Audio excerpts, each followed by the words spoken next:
Hello. Today we will be discussing the results of the 2014 TOPCAT trial, which investigated the use of spironolactone in patients with heart failure with preserved ejection fraction. Specifically, we will explore whether spironolactone can reduce cardiovascular mortality, aborted cardiac arrest, or hospitalizations due to heart failure when compared to a placebo. Clinical question. Our clinical question focuses on patients with heart failure with preserved ejection fraction. Does spironolactone reduce the composite outcome of cardiovascular mortality, aborted cardiac arrest, or heart failure hospitalizations compared to a placebo? This is a critical question since therapies for heart failure with preserved ejection fraction are limited, and understanding the role of spironolactone could help guide treatment options. Bottom line.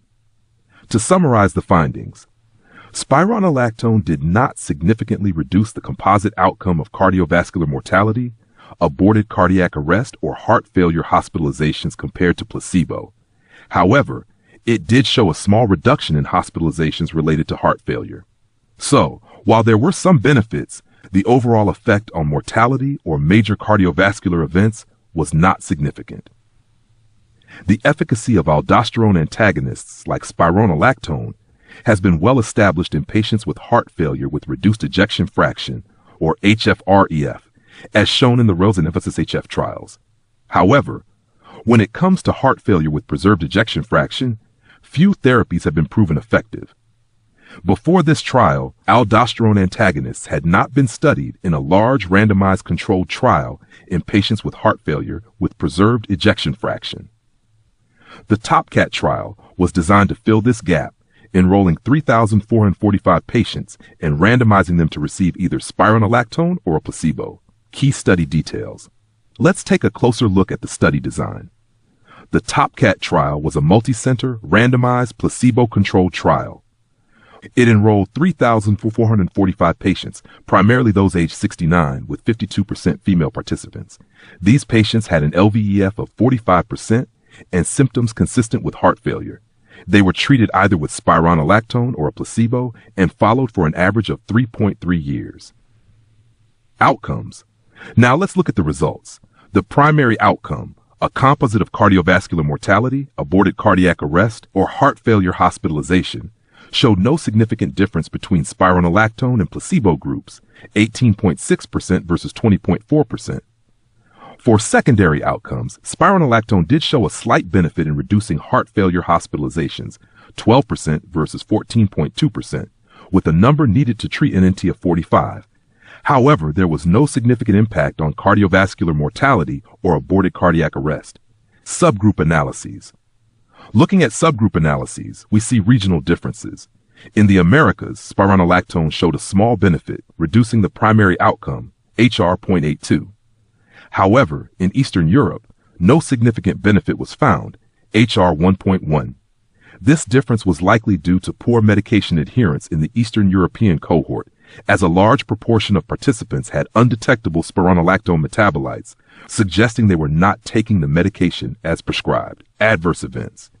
In terms of adverse events, both groups had similar rates of severe events, 41.6 versus 41.8 per 100 person years.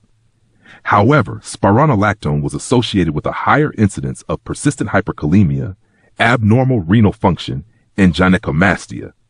These adverse events led to higher rates of discontinuation of spironolactone, especially due to hyperkalemia and breast tenderness. Some criticisms of the trial include the high rate of drug discontinuation due to adverse events, which may limit the generalizability of the findings. Additionally, the geographic variability in hospital practices for heart failure could have skewed the outcomes.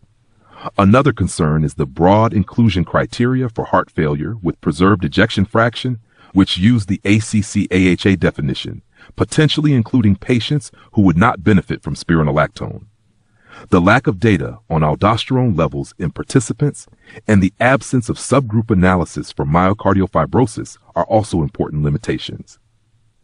In conclusion, the TOPCAT trial showed that spironolactone did not significantly reduce the composite primary outcome of cardiovascular mortality, aborted cardiac arrest, or heart failure hospitalization in patients with heart failure with preserved ejection fraction compared to placebo.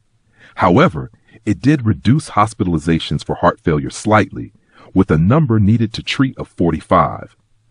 These findings suggest that spironolactone has a modest benefit in managing heart failure with preserved ejection fraction, but further research, including studies on newer treatments like finerenone, is needed to explore more effective therapies for this condition.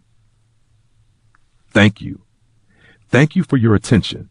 I hope this presentation has provided you with a clear understanding of the TOPCAT trial and the role of spironolactone in managing heart failure with preserved ejection fraction.